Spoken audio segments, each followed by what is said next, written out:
कहानी के शुरुआत में विजय सेतुपति एक सैलून में काम करते हुए दिखाई देते, जिसमें उनका नाम होता है महाराजा। वह आज जल्दी घर जाने के लिए कहते, लेकिन उनके मालिक उनको मना करते हुए कहते, ऐसे रोज करोगे तो दुकान कैसे चलेगा, और आज सभी कस्टमर्स की बाल तुम काटोगे। बदकिस्मत से एक कस्टमर आता जिसके बाल नहीं होता। फिर कुछ कस्टमर्स को निपटाने के पश्चात अपनी घर के सामने वाले दुकान से अपनी बेटी के लिए टॉय खरीदा और उसको कंफर्म करने के लिए अपनी बीबी से पूछता, जिसको महाराजा की पत्नी मना करते कारण दूसरा टॉय लेने जाता। और इसी बीच सीन में एक कचरे के डब्बे को दिखाता जो उन लोगों के ऊपर छज्जे में रखा हुआ था, जिसमें महाराजा एक दूसरा टॉय को दिखाता।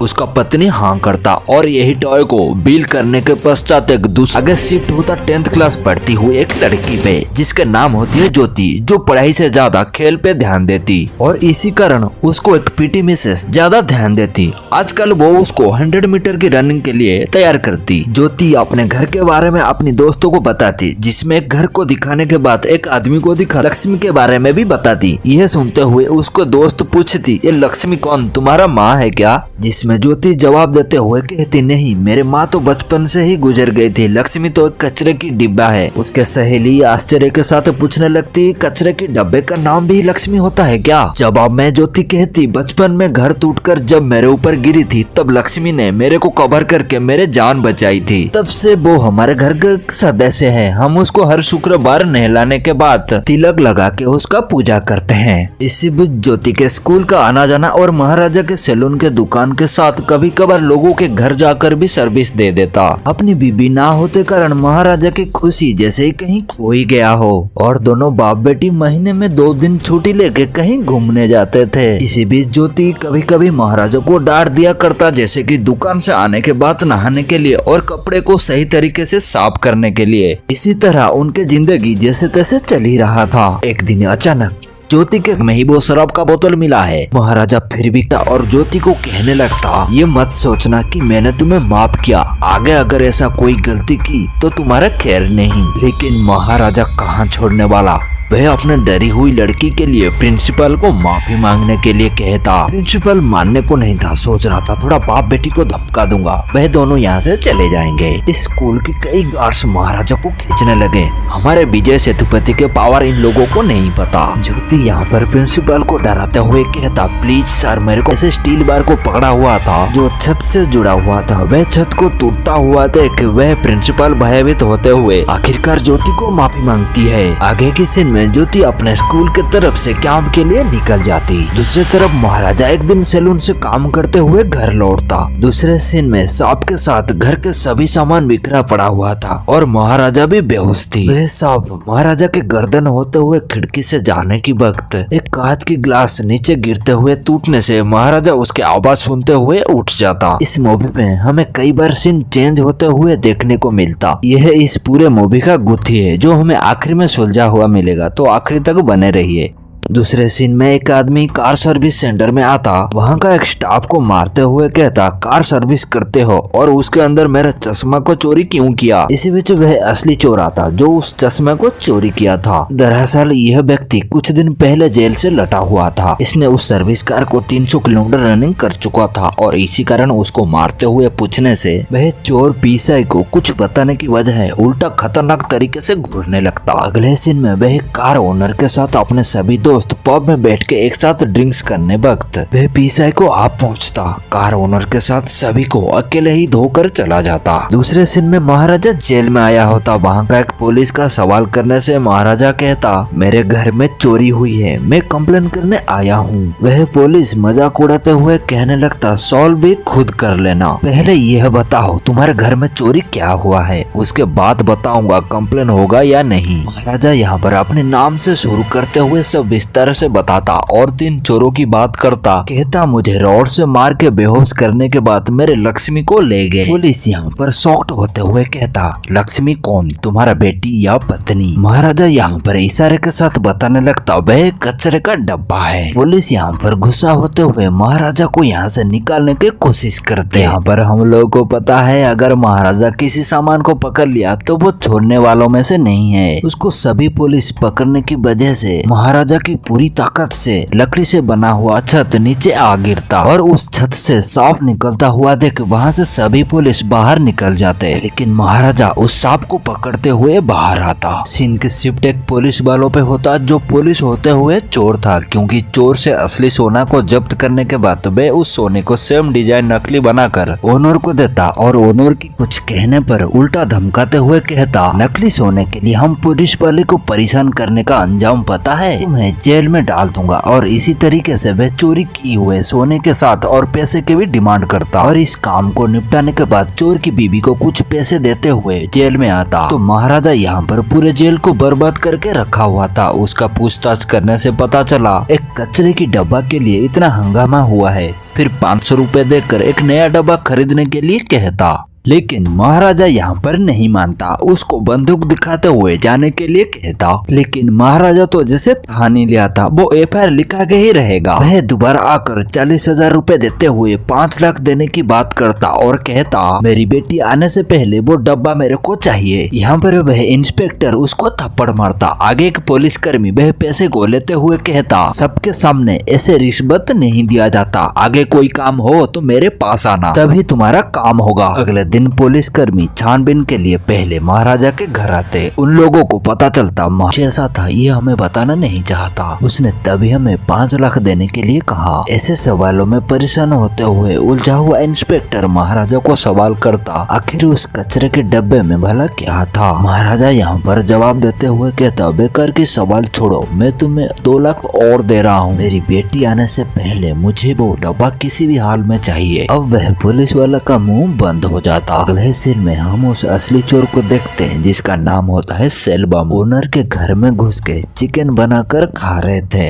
और वह लोग इतना खतरनाक है, चोरी करने के साथ रेप और मर्डर भी करते हैं। आखिर सेल्वम अपने घर में आता जिसके एक पत्नी और बेटी भी थी। वो एक चोर हुआ तो क्या, वो अपनी पत्नी और बेटी को बहुत चाहती थी। हमें यहाँ पर कचरे की डब्बा मतलब लक्ष्मी को देख हमें पता चलता सेल्वम ही वो चोर जो महाराजा के घर से चोरी किया था। वह पुलिस की टीम लक्ष्मी को ढूंढने के साथ डेमो बनाकर बेवकूफ बनाना चाहते हैं। वह पुलिसकर्मी लक्ष्मी को ढूंढने की बजाय महाराजा से बिरयानी खा के मस्त में थे, लेकिन महाराजा चैन से बैठने वालों में से नहीं था, वो भी पुलिस वालों को परेशान करके रख दिया था। इधर सेल्वम एक के बाद एक घर में घुस के चोरी करने में लगा हुआ था। दूसरी तरफ सेल्वम अपनी लड़की की जख्मी को ठीक करता हुआ दिखाई देता। वहाँ ज्योति महाराजा को फोन करके लक्ष्मी के बारे में पूछने लगती। इधर दूसरी तरफ पुलिस की टीम ने न्यू कचरे की डब्बा बनाने के फिरत में लगे हुए थे। जुड़े हुए सीन में महाराजा को दिखाते बहुत परेशान में था। इसी बीच जेल में आया हुआ गैरेज के स्टाफ से एक आदमी का फोटो देखते हुए सीन फ्लैशबैक होता। महाराजा होश से उठने के बाद टोल प्लाजा की एक बिल से T10 समथिंग का गाड़ी का नंबर पता लगाते हुए वह गाड़ी के ओनर के पास आता। हमें यहाँ पर पता चलता T10 गाड़ी को चुराने वाला ही वो शख्स है जो महाराजा के घर में उस दिन चोरी किया था। अब महाराजा कंफर्म हो जाता कि चोर कौन है। यह सीन जुड़ा हुआ है पिछले सीन में जिसमें पीसाई को ओनर को मारकर जाने के बाद महाराजा उसको पीछा करता और पीछा करते हुए महाराजा उस चोर के अड्डे पर आ जाता, जहाँ पर वह पीसाई को कहता उसके जान धड़ से मतलब है, अगर उसका जान लेना होता तो मैं उसी दिन उसके घर में मार देता। अब यह बात सुनते हुए महाराजा की बच्चा कुछ डाउट्स भी क्लियर हो गया। अब यहाँ पर महाराजा आएगा एक्शन मोड में, जहाँ पर अपने साथ लाया हुआ उस तरह से सभी को प्यार से काटता और उस एक्शन में बताता कि तुमने गलत आदमी से पंगा लिया है। सभी लोगों को मारने के बाद आखिरकार वह पीसाई को की सर को धड़ से अलग करते हुए उसको मौत के घाट उतारता। अभी हमें सीन प्रेजेंट का दिखाता जिसमें गैरेज के स्टाफ को महाराजा जानबूझकर पूछता, भाई साहब आपके हाथों में जो फोटो है वो आदमी कौन है। जवाब में हमें पता चलता वह आदमी 3 दिन पहले कहीं गायब हो गया है, लेकिन असली बात तो हमें पता है ना, उसका तो टिकट कट चुका है। उस पीसाई को चोर की केस में उस कार का ओनर आता जिसको देख महाराजा छिप जाता कि वह चोर को मारने से पहले महाराजा आखिर बार उस कार के ओनर से मिलने आया था। यहाँ पर महाराजा की किस्मत अच्छा था, वह ओनर पुलिस को स्टेटमेंट देने की बात महाराजा के नाम उसको याद नहीं था और इसी कारण यहाँ पर महाराजा बच जाता। यहाँ एक सस्पेंस सीन है जहाँ उस ओनर की गर्दन टेढ़ा होने की वजह से वे बगल में बैठी महाराजा को देख नहीं सका। सीन के आगे हमें पता चलता सेल्वम के बेटी का बर्थडे था और वह अपनी बेटी के लिए जेवर लेने आया हुआ था जो बहुत महंगा है और उसकी पत्नी यहाँ पर डाउट करता, लेकिन अपनी बेटी का खुशी के लिए बाप उस रेड डायमंड को ओके कर देता। दूसरी तरफ जहाँ नकली डब्बा तैयार किया जा जा रहा था। सेल्वम लड़की के बर्थडे में ज्वेलर को लेते हुए अपनी दाढ़ी को ट्रिम करने के लिए महाराजा के सैलून में आ जाता। दाढ़ी ट्रिम करते हुए ट्रिमर की चार्ज खत्म होने से महाराजा दूसरे ट्रिमर को लेने की जाने बस सेल्वम की चोर साथी उसको फोन करते हुए न्यूज़पेपर की बात करता, जिसमें उन लोगों की कहानी पूरा साफ साफ लिखा हुआ था। इन दोनों की बात जैसे ही खत्म होता वह पीछे मुड़ते हुए महाराजा को देख डरते हुए सोचने लगता, कहीं इसने हमारे बात सुन तो नहीं लिया। सैलून से जाने के बाद बर्थडे पार्टी में वह सेल्वम और उसका साथी आपस में बात करने लगते, कहीं सैलून वाले ने हमारे बात को सुन तो नहीं लिया।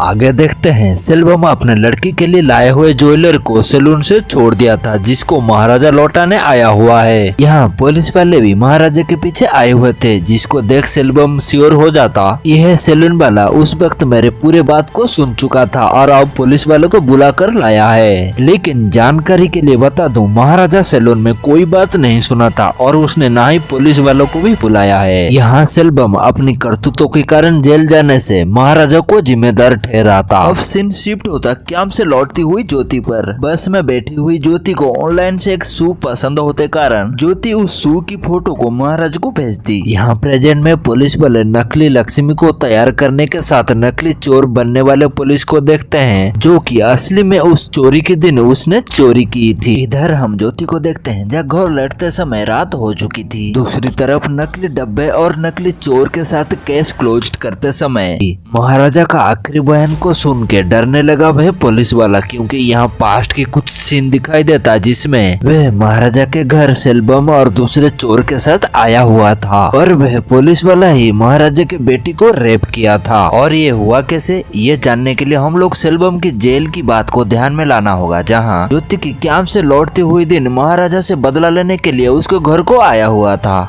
उस दिन महाराजा को दुकान के बाद ज्योति के लिए जूता लाने की वजह से घर को पहुंचते देर हो जाता और इसी कारण सेल्वम महाराजा का सभी गुस्सा कैंप से लौटती हुई ज्योति के ऊपर रेप करवा के चुकाई। पुलिस के नाम पे रेपिस्ट और चोर पुलिस चंद पैसे के लिए रेप हुए लड़की की रेप हुई है। अब ये बात रेपिस्ट पुलिस डरते हुए सोचने लगता, आखिरकार इसने बेटी की बात को इस केस में दर्ज क्यों नहीं किया। इसी बीच वह रेपिस्ट पुलिस सेल्वम को फोन करते हुए कहता, उस महाराजा ने कूड़े की डब्बे के लिए पुलिस में कंप्लेन किया है और मुझे उसके आगे एक्टिंग करने के लिए कह रहे हैं। मैं बिना सोचे जाने हाँ भर दिया हूँ। उस दिन अगर महाराजा को मार देते तो आज ये नौबत नहीं आती। बंदा सोच रहा था निकल जाऊंगा, लेकिन वह इंस्पेक्टर उस रेपिस्ट पुलिस को जाने नहीं दिया। अब तक के क्लियर सस्पेंस से हमें पता चलता सेल्वम और उसका आदमी उस दिन ज्योति को रेप करके वहां से चले गए थे। वह इंस्पेक्टर सहित सभी पुलिस वालों ने भी पता लगा लिया थे अपनी जिंदगी भर की कमाई से 7 लाख कोई कचरे के डब्बे के लिए कैसे दे सकता है। वो तो महाराजा ने उन तीनों को अपनी तरीके से सजा देने के लिए झूठी केस बना रहा था। उस बात को कुछ दिन बीत चुकी थी। यहाँ पर हम ज्योति को हॉस्पिटल में देखते हैं, जहाँ ज्योति अपने पिता को कहती है वह इंस्पेक्टर यहाँ पर रेपिस्ट पुलिस के साथ नकली लक्ष्मी को लाए हुए थे। वह रेपिस्ट पुलिस एक्टिंग करते हुए सभी बात को बताते समय महाराजा अपनी बेटी की बात को याद में लाता है, जिसमें ज्योति कहती है मेरे को रेप करने वाले के पीठ में कान जैसा कुछ निशान है। और यहाँ महाराजा उसके पीठ से शर्ट उतारने के बाद पता लगाता कि यही वो व्यक्ति है जिसने ज्योति का रेप किया है। महाराजा यहाँ पर अपनी ट्रिक से मारने के लिए उस रेपिस्ट पुलिस को माफ करके जाने के लिए कहता,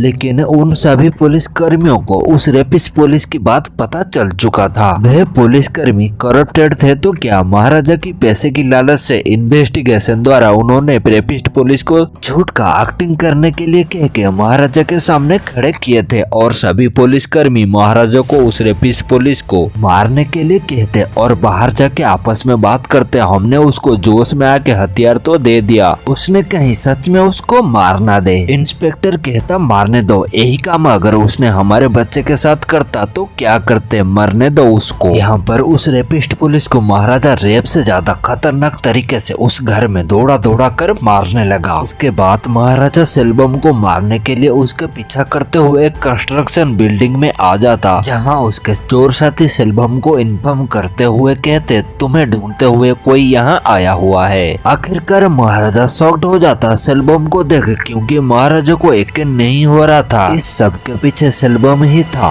और अनजान महाराजा अभी कंफर्म हो जाता असली वजह क्या था। अब मार खाता हुआ महाराजा पलटवार करता उसके पैर को एक पत्थर से कुचलने के बाद अब उसको पानी पिलाता। इसी बीच सेल्वम महाराजा को ज्योति के बारे में बताता और कहता मेरे दर्द से भी ज्यादा तुम्हारा ये दर्द मुझे अच्छा लगा। इसी पश्चात ज्योति अपने पीट मास्टर के साथ हिम्मत दिखाते हुए सेल्वम से जवाब लेने आया हुआ है, जिसमें महाराजा ज्योति को मना करता, कहता चलो बेटी कोई जरूरत नहीं है। महाराजा ऐसा क्यों कहा ये हमें अभी पता चलेगा। ज्योति यहाँ महाराजा को बाहर भेजते हुए सेल्वम को पूछने लगती कोई इतना नीच कैसे हो सकता, बस यही देखने में आया हूँ। और उस मासूम लड़की के जख्मी चेहरे को देख सेल्वम हंसने लगती, क्योंकि उसी ने ही ज्योति को पूछना कि तुम्हारे जैसे कुत्तों का सामना करना कितना दर्दनाक है। और यहाँ ज्योति महाराजा को लेकर जाने के वक्त सेल्वम उस ज्वेलर से एक हार को देखता जिसको सेल्वम अपने बेटी के लिए बर्थडे पर लाया था। अब यहाँ पर सेल्वम को पता चलता उस दिन महाराजा पुलिस को लेकर नहीं बल्कि जेवर को लौटाने के लिए आया था। सेल्वम के जेल जाने के बाद महाराजा और उसके पत्नी